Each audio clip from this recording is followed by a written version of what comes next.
el papel de Cuba es un papel que se ha venido desarrollando desde hace muchísimo tiempo. Digamos que en ese festín de delincuentes fue el primer invitado. Fue el primer invitado o autoinvitado cuando estrechó la relación político-social con Hugo Chávez Frías. Cuba se permitió establecer, establecer todo un tinglado de control de la sociedad venezolana por parte de la fuerza política gobernante del PSUV. Desde los inicios del MBR, inclusive, cuando la revolución bolivariana estaba en sus primeros albores, Cuba ya empezaba a dotar de rasgos ideológicos y de discurso político, como un grupo de delincuentes que tenían una pretensión de acaparar el poder para el control social, pudo ir ganando y consiguiendo el afecto de la gente, bueno, jugando con el discurso, lo que actualmente llaman la narrativa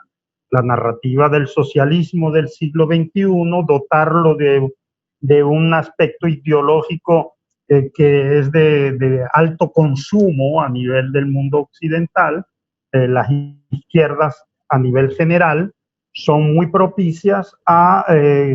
ganarse espiritualmente a un discurso de los pobres sometidos a los ricos, las oligarquías, todo un entramado que permitió que a un principio la revolución bolivariana fuese vista con simpatía, por decirlo así, y con compromiso por parte de algunos grupos ya de izquierda más comprometida en Europa y en el mundo. A partir de ese momento, Cuba empieza a establecer con Hugo Chávez contratos muy fijos para el control social y con la excusa de la asistencia. Recordemos que la primera gran misión establecida por Chávez en Venezuela es simplemente para tratar de ganar tiempo y de ganar espacio ante el referéndum revocatorio que se le venía encima. En aquella época, recordemos que le dio muchísimas largas, que si tienes que volver a firmar, aquel famoso reafirmazo, y durante ese tiempo implementó aquel sistema llamado de misión barrio adentro, que era empezar a atender a la gente en los barrios con médicos de dudosa, algunos de ellos de muy dudosa calidad profesional, pero que en todo caso tenían un papel fundamental de establecimiento, de correaje, de esa simpatía guapachona de los cubanos, del discurso, de llegarle a la gente de los barrios, de hacerlos sentirse atendidos, porque efectivamente tampoco vamos a ocultar que Venezuela venía arrastrando también ciertas carencias en el mundo sanitario y en la forma de la atención. Entonces la misión Barrio Adentro fue como la primera cabeza de playa de la óptica castrista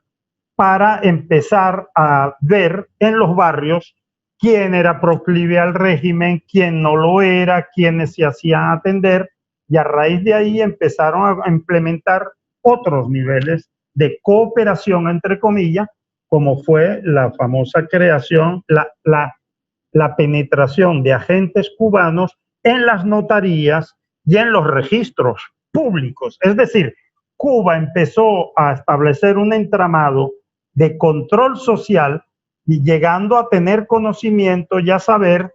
quiénes vendían sus propiedades, a quién no se las vendían, cuáles eran los tratos de comercio, cómo se realizaban las negociaciones entre empresarios, es decir, toda una inteligencia acerca de cómo se mueve el entramado social venezolano y el entramado productivo.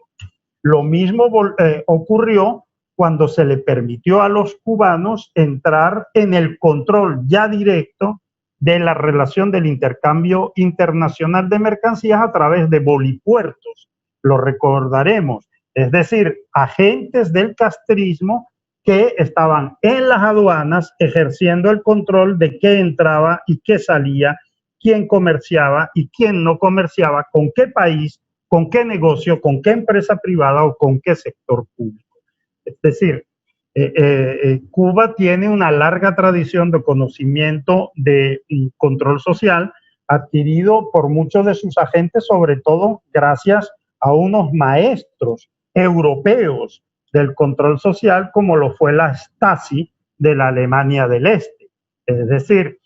aprendieron de ellos y aprendieron, por supuesto, de la KGB soviética en todo el largo tiempo en el cual la Unión Soviética tuvo asentamiento claro en Cuba. Tuvo además Cuba experiencia en lo que son las luchas de guerrilla, el fomento de las luchas situacionales armadas, tanto en Afganistán como en Angola, como en Mozambique. O sea, es un largo historial de experiencia que ha llegado al punto inclusive de la penetración del sector que quizás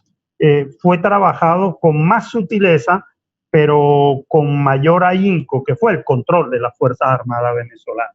Es decir, cuando empezaron aquellos intercambios de militares cubanos especializadísimos en la manera de detectar qué oficiales de la Fuerza Armada venezolana simpatizaban o no simpatizaban con sus ideas, para ir subiéndolos de grado, para ir promoviéndolos dentro de los ascensos militares y como ir rezagando a nivel de oficina, sin botarlos de las Fuerzas Armadas, sin generar traumas mayores, pero relegando a los sectores menos influyentes en la tropa de oficiales que no comulgaran con las ideas del castrismo, del comunismo, y fueron de esa manera llegando al punto que ahora el control es tan absoluto, años después, que inclusive se comenta y hay pruebas documentadas por muchos oficiales que han sido encarcelados, que han logrado huir o que han sido liberados después de haber pasado largos años de prisión, de que quien ejerce directamente, por ejemplo, la tortura contra oficiales de las Fuerzas Armadas venezolanas son agentes cubanos, directamente, como es el caso del capitán Caguaripano, que sigue torturado y que sigue bajo un régimen absolutamente inaceptable, inhumano de detención. Es decir, que Cuba juega un papel primordial en el sostenimiento de Nicolás Maduro. Los aliados que ha logrado conseguir Maduro también son parte de ese entramado de relación privilegiada que la muy activa dirigencia cubana sostiene en materia de relaciones exteriores, tanto con Rusia como con China, como con Irán,